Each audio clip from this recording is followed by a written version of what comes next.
오늘은 우리가 맥주 감사주일로 지킵니다. 많은 분들이 맥주 감사주일을 맞이할 때 이러한 의문을 갖곤 합니다. 보리추수가 생존에 꼭 필요하던 시대에 지키던 절기를 계절과 무관하게 살아가는 우리들에게 똑같이 적용할 필요가 있을까? 한 번쯤은 이런 생각을 하셨던 분들이 계실 것입니다.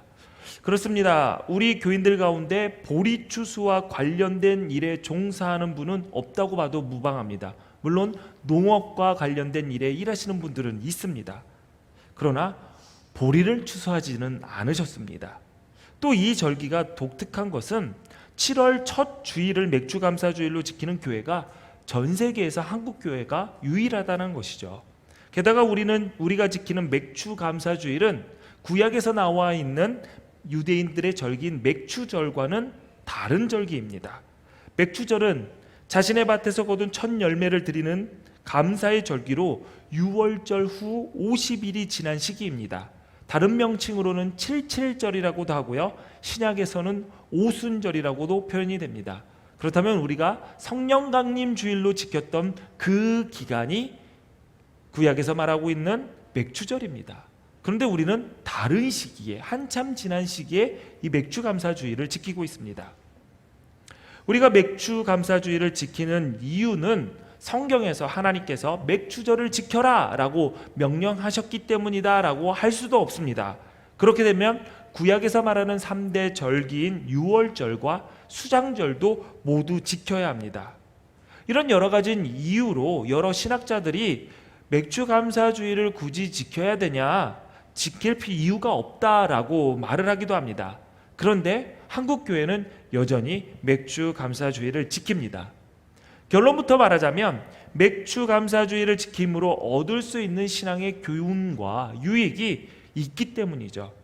비록 이름은 우리와 상관없는 보리추수에 관한 것이고 또 이미 완성된 구약의 율법과 같은 이름을 쓰고 있다 해서 이름과 형식에 집중할 필요는 없습니다. 우리가 주목할 것은 초대 한국 교회 신앙의 선배들이 어떠한 신앙의 자세로 이 절기를 지키기 시작했는지, 그리고 하나님께서 어떠한 이유로 이스라엘 백성들에게 맥추절을 지켜라 라고 명령하신 것인지 우리는 그것을 따져봐야 할 것입니다. 우리는 오늘 하나님께서 지키라고 말씀하신 이 절기의 의미와 이 절기를 지키는 이스라엘 백성들의 자세, 초대 한국교회 신앙의 선배들의 모습을 통해서 오늘날 우리가 갖추어야 할 신앙의 모습을 되짚어 봐야 할 것입니다. 우리가 맥주감사주일을 지켜야 한 이유는 여러 가지로 꼽을 수 있습니다. 첫 번째, 지켜야 되는 이유, 감사절이기 때문입니다. 우리가 살면서 가장 쉽게 잊어버리는 것이 무엇이죠? 감사입니다. 매주, 매일, 순간순간 감사해도 모자란데 특별한 절기를 기념해서 감사하자는 것이 굳이 의미가 없다라고 이야기하기는 어렵습니다. 두 번째는 시기가 좋습니다. 맥주감사주일은 7월 첫 주일에 지킵니다. 1년의 딱 절반이 끝나고 후반기가 시작되는 주일이지요. 1년 중간 반년을 돌아보고 인도하신 하나님의 은혜를 기억하며 감사하고 함께 하실 하나님께 나를 의탁하니 시기가 아주 좋습니다. 그리고 개인적인 아주 사적인 내용이긴 하지만 7월 첫 주에 제 아내의 생일이 있습니다. 그래서 맥주감사주일을 지키면서 이렇게 좋은 아내를 선물로 주신 하나님께 감사하며 기억할 수 있어서 저는 맥주감사주일이 좋습니다. 그냥 저한테는 그렇다고요. 세 번째로 첫 열매를 드리며 감사한다는 점이 아주 좋습니다. 우리가 처음이라고 하면 받는 느낌이 있죠. 가령 첫사랑, 설레죠. 아닌가요? 아픈가요? 첫사랑하면 뭔가 설레고, 아내분 우리 이한이 같은 경우는 언제 오나 막 기다리는 그러한 뭔가 설렘과 그 푸릇함, 그런 것이 느껴집니다. 첫 직장, 첫 출근이라고 하면 그 속에서 열정과 기대감이 느껴지죠. 이러한 특정 단어에 대한 느낌은 속한 문화와 풍습에 따라 다르기도 합니다. 첫 열매라는 단어 역시 우리와 받아들이는 의미와 유대인들이 받아들이는 의미는 분명 다릅니다. 우리는 첫 열매라고 하면은 첫 수확의 기쁨 가장 먼저 떠올리겠지만, 유대인들은 첫 열매라고 하면 출애굽의 마지막 재앙이었던 장자를 치는 재앙, 그 재앙을 먼저 생각합니다. 이집트의 장자를 쳐서 하나님의 장자 백성인 이스라엘을 구원한 사건이 출애굽 사건입니다. 첫 열매를 히브리어로 비쿠르라고 합니다. 이 단어는 장자를 의미하는 부코로트와 같은 어원을 쓰고 있습니다.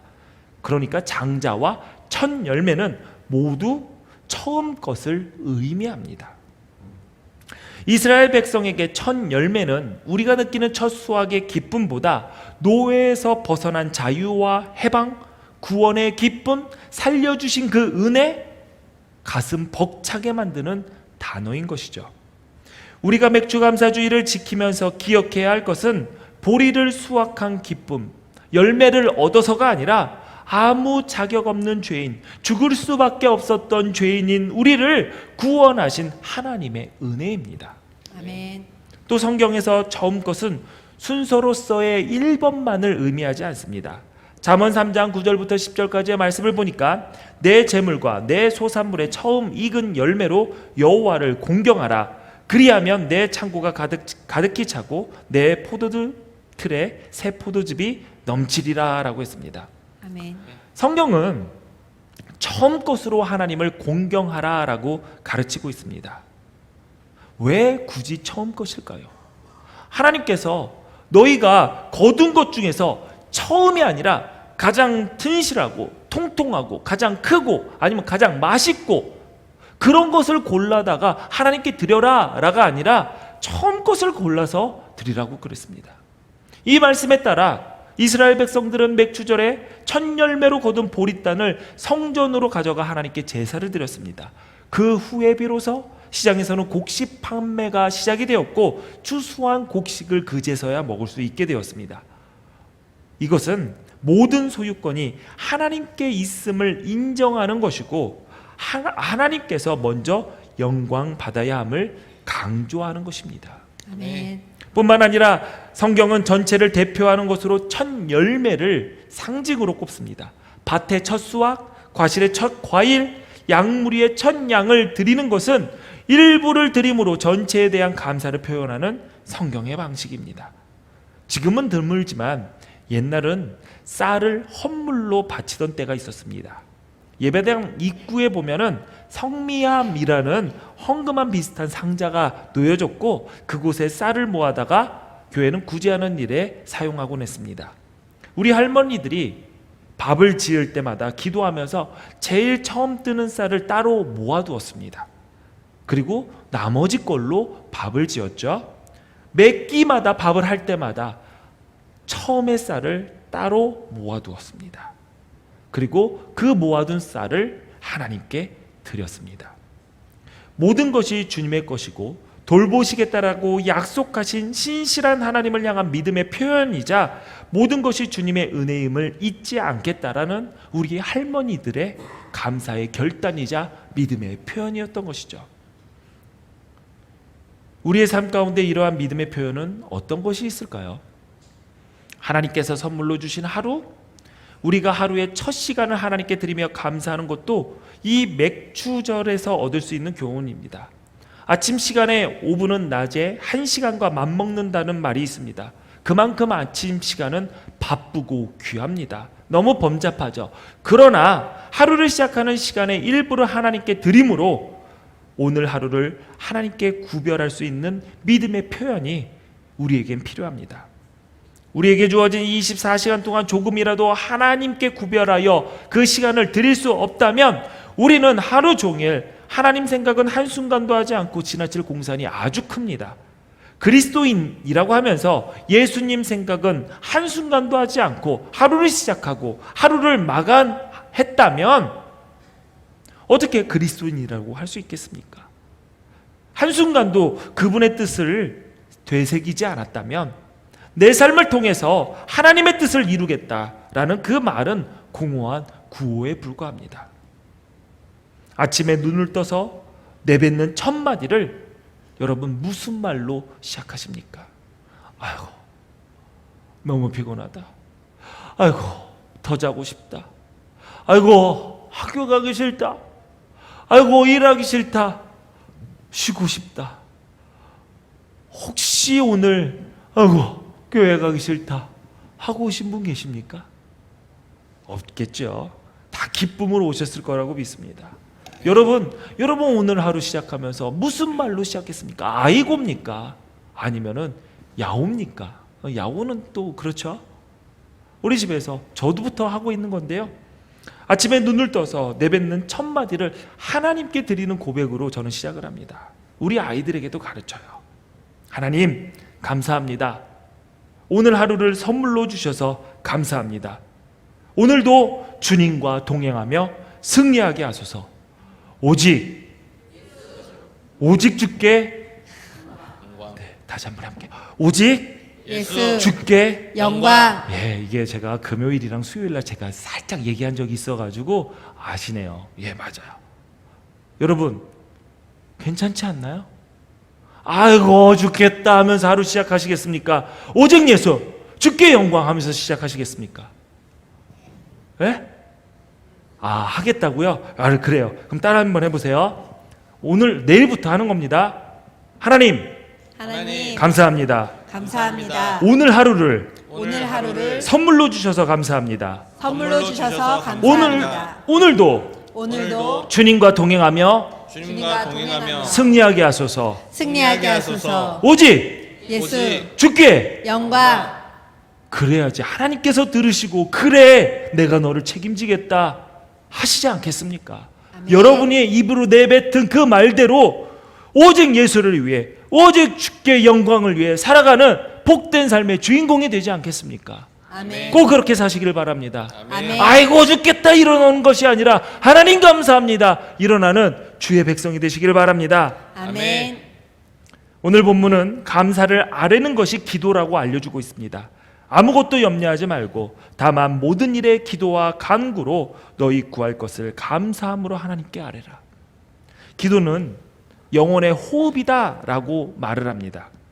그러므로 신앙생활을 하면서 감사하는 것은 숨쉬듯 해야 합니다. 감사는 세상 속의 그리스도인으로서 당연히 가져야 할 자세입니다. 진심이 느껴지는 감사는 단번에 소통의 벽을 허물어버립니다. 감사는 겸손하지 않으면 나올 수 없는 말이기 때문이죠. 오랜 시간 같이 있고 많은 대화를 나눴다고 해서 관계가 돈독해지고 소통이 되었다라고 말하기 어렵습니다. 오히려 말이 많으면 실수가 생기고 별것 아닌 한마디에 심각한 오해가 생기기 십상입니다. 그러나 진심이 담긴 감사의 한마디는 오랜 시간 대화를 나누지 않아도 단번에 마음을 열게 만듭니다. 감사는 상대방을 온전히 인정하며 인격적으로 받아들이는 말이기 때문입니다. 감사는 무엇보다 상대방과의 관계를 소중히 여기는 마음입니다. 여러분 가게에 가서 또 식당에 가서 물건을 사거나 음식을 먹고 나서 계산을 하면서 감사하다고 말을 하십니까? 많은 사람들이 내 돈 주고 내 물건 사는데 내 돈 주고 내가 내 밥 먹었는데 뭐가 감사해? 오히려 팔아주는 나한테 감사해야지 라고 생각을 합니다. 틀린 이야기는 아닙니다. 그러나 감사한다라는 말 한마디에 가게 주인은 기분이 좋아집니다. 왜 그럴까요? 그가 자신을 물건 파는 대상으로 취급하지 않고 나에게 좋은 물건을 소개해준, 내가 필요한 물건을 팔아준 한 사람의 인격체로 존중해 주었기 때문입니다. 내가 음식을 먹은 것은 내가 사준 것이 아니라 오늘도 내가 그 음식을 먹고 일할 수 있게 힘을 얻을 수 있게 참 맛있는 음식을 제공해 준 나에게 고마운 사람으로 여겨줬기 때문이죠. 예수님은 이 땅에 오셔서 우리가 감사할 수 없는 사람, 인정할 수 없는 사람, 대접 안 해도 될 사람을 대접하셨고 인정하셨고 가까이 하셨고 그들을 사랑하셨습니다. 심지어 가늠하다 현장에서 붙들린 여인조차 인정하시고 받아주시고 회복시키셨습니다. 예수님은 오히려 연약한 사람들을 인격적으로 대하지 않는 종교인들을, 바리새인들을, 제사장들을 차갑게 대하셨습니다. 하나님을 향한 믿음은 사람을 대하는 태도에서 드러납니다. 그리고 이 믿음이 드러나는 대표적인 표현이 감사입니다. 여러분은 모든 일에 감사하십니까? 여러분 말만 꺼내면 감사의 표현을 하십니까? 그렇지 않을 겁니다. 우리 가운데 대부분 감사하는 거 익숙하지 않습니다. 그런 이유가 있어요. 우리가 감사하는 것이 익숙하지 않고 불편한 이유는 우리가 죄인이기 때문이에요. 우리 속에 계산기가 다 하나씩 있어요. 그런데 죄인들의 계산기는 모두 다 고장나서 맞는 법이 없습니다. 그래서 항상 나는 더 베풀고 덜 받는다라고 계산합니다. 그래서 스스로 나는 항상 손해봤어, 나는 항상 상처받았어 라는 그런 피해자로 스스로를 생각을 하죠. 야, 내가 어떻게 했는데 나에게 이럴 수가 있어? 라고 말하죠. 조금이라도 서운한 일을 못 견딥니다. 차라리 나는 절대로 손해보고 살지 않아 라고 말하는 것이 이기적인 사람으로 보일지 몰라도 정직한 계산일 것입니다. 예수님은 만달란트 빚진 사람의 비유를 통해서 우리의 계산기가 얼마나 엉터리인지 알려주셨습니다. 마태복음 18장 24절부터 30절까지를 보면 결산할 때에 만달란트 빚진 자 하나를 데려오매 그 종의 주인이 불쌍히 여겨 놓아보내며 그 빚을 탕감하여 주었더니 그 종이 나가서 자기에게 100데나리온 빚진 동료 한 사람을 만나 붙들어 목을 잡고 그가 빚을 갚도록 옥에 가두었다라고 했습니다. 우리는 하나님께, 예수님께 만달란트 빚진 자들입니다. 만달란트 얼마나 될까요? 우리가 하루도 빼먹지 않고 매일 일해서 16만 년 동안 벌어야 하는 돈입니다. 16년이 아니라 16만 년입니다. 16만 년. 도대체 이 사람은 뭐를 했길래 이런 빚을 졌는지 모르겠습니다. 16만 년. 도무지 만져볼 수 없는 아주 큰 돈이죠. 그런데 어마어마한 빚을 탕감받고 100데나리온 3천만 원 정도 될까요? 빚진 자를 용서할 수 없다고 옥에 가두는 것이 우리의 모습입니다. 내가 베푼 은혜는 너무 크고 받은 은혜는 너무 작다고 계산하는 것이 우리의 셈법입니다. 여러분의 삶에 감사가 없습니까? 감사하기가 어렵습니까? 계산기 고장나서 그래요. 오늘도 우리는 예배하러 왔습니다. 이 예배가 경건하고 은혜로운 것이 당연하다고 계산된다면 예배의 임사자들과 봉사자들의 수고가 하나도 감사하지가 않습니다. 교회와 주변이 정리가 잘 되고 깨끗한 것이 당연하다고 계산되어지면 주말마다 교회에 나와 땀 흘려 청소하고 정리하는 분들의 수고는 감사할 이유가 없는 것이 되어버리죠. 이 예배를 위해서 돕는 손길이 상상외로 많습니다. 한 60명 정도 될까요? 예배 임사자들만, 구석구석에서 예배를 준비하는 사람만, 그냥 보자기 걸쳐서 이 성찬대가 온 게 아니라요, 성찬대를 옮기고 이 보자기도 절기 색깔에 맞춰서 매달 다릅니다. 다른 모양으로 성찬대를 꾸밉니다. 세상에서 제일 맛있는 빵을 공수해 왔습니다. 그냥 빵이 아니에요. 제가 여러분 떨어뜨릴까 봐 늘려서 주니까 빵이 질기다 뭐다라고 말씀하시는 분들 계시는데, 여러분 이거요, 파리에서 가져온 거예요. 파리에서 좋은 빵입니다. 가끔가다 포도주 요만큼 먹으면서 포도주가 너무 취해가지고 세서 알딸딸하네, 아니면은 너무 밍밍하네, 안 다네, 새콤하네, 시큼하네, 맛없네. 언제부터 우리가 포도주를 즐겼다고 그렇게 품평을 하십니까? 예수님의 피로 마시는 건데 맛으로 마시는 건가요? 우리 아이들도 밑에서 우리와 같이 성찬을 같이 나눕니다. 기다리고요. 그 아이들은 얼마나 행복한 줄 알아요? 나 포도주 먹었다 하면서 자랑해야지. 포도주 먹었다 하면서 자랑해요. 근데 그거 썬키스트예요. 걔네들한테 무슨 포도주입니까?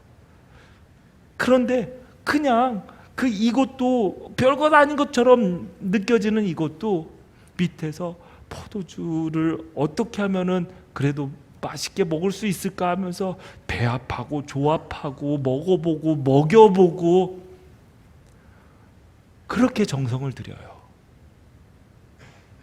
찬양 대 찬양 저는 자주 봅니다.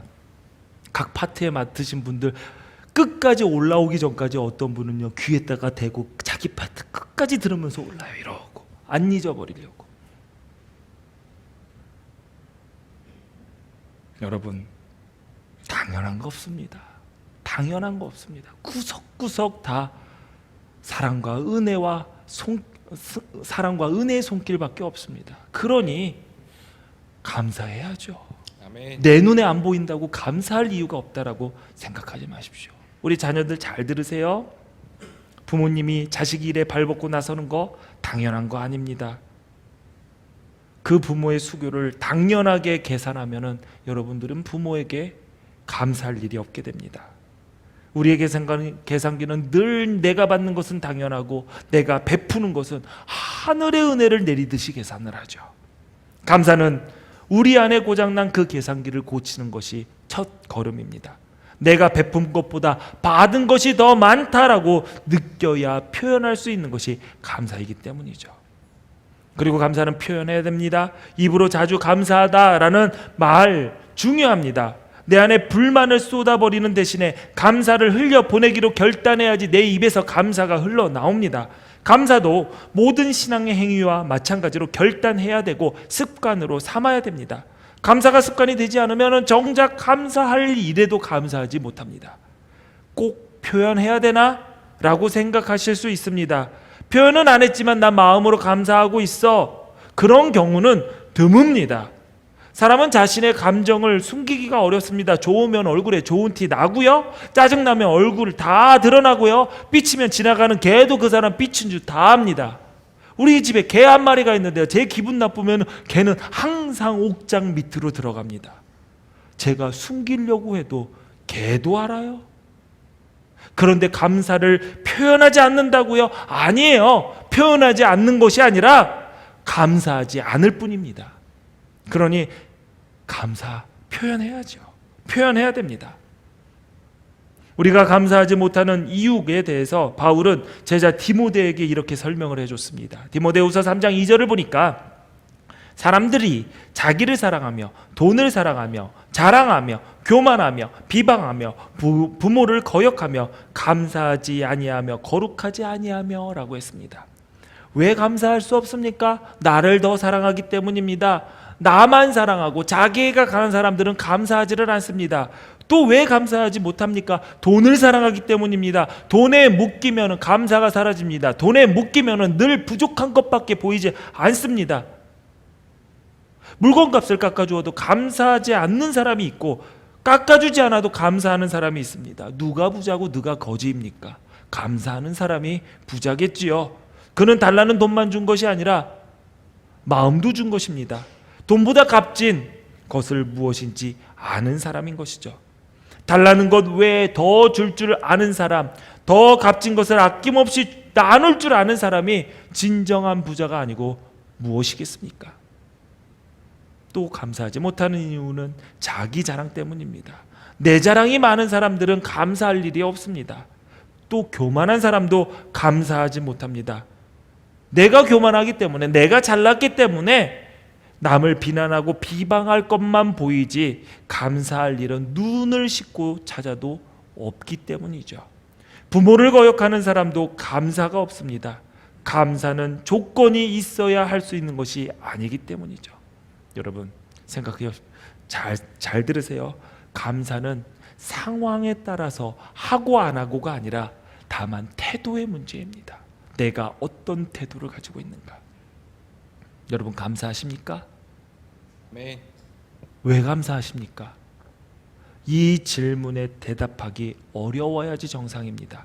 왜냐하면 그냥 모든 것이 다 감사할 따름이기 때문입니다. 마땅히 떠오르는 이유가 없지만 그래도 내가 감사하고 있다며 지금 나는 감사하고 있는 삶을 살고 있는 것입니다. 그냥 예수님 손에 붙들려 사는 것이 평안하고 감사하다면 지금 하나님의 뜻에 제대로 맞추어 살고 있는 증거가 될 것입니다. 하나님께서 하시는 일에는 감사하지 않는 일이 하나도 없기 때문이죠. 아멘. 우리가 이렇게 감사할 수 있는 것은 또 예수님께서 우리와 함께 하시기 때문입니다. 모든 것이 예수님의 능력으로 했기 때문이고 예수님 때문에, 예수님을 위해서 했기 때문입니다. 그러므로 감사란 내 안에 계신 예수님 때문이지 나 때문이 아니라는 것이죠. 하나님은 평범한 모든 일에 감사하라고 명령하셨습니다. 하나님이 우리가 할 수 없는 일을 요구하셨습니까? 그렇지 않습니다. 할 수 있으니까 모든 일에 범사에 감사하라고 말씀하신 것이죠. 예수님과 함께라면 우리는 언제든지 감사할 수 있습니다. 아멘. 사랑하는 기둥교회 성도 여러분, 2023년 여기까지 오느라 모두 고생하셨습니다. 애쓰셨습니다. 이 기쁜 감사주일에 때마다 우리를 이끄신 우리 아버지 하나님께 모든 영광과 찬송을 올려드립시다. 아멘. 늘 감사하십시오. 늘 감사를 표현하십시오. 아멘. 감사를 숨쉬듯 의식하지 않아도 자연스럽게 나오는 습관으로 만드십시오. 아멘. 오늘까지 인도하시고 도우신 하나님께서 앞으로도 함께 하심을 믿고 주의 은혜로 남은 반년도 우리의 마음과 생각을 지키시는 주의 평강 안에서 복된 삶을 살아내시기를 주님의 이름으로 축원합니다. 아멘. 축원합니다. 아멘. 기도하시겠습니다.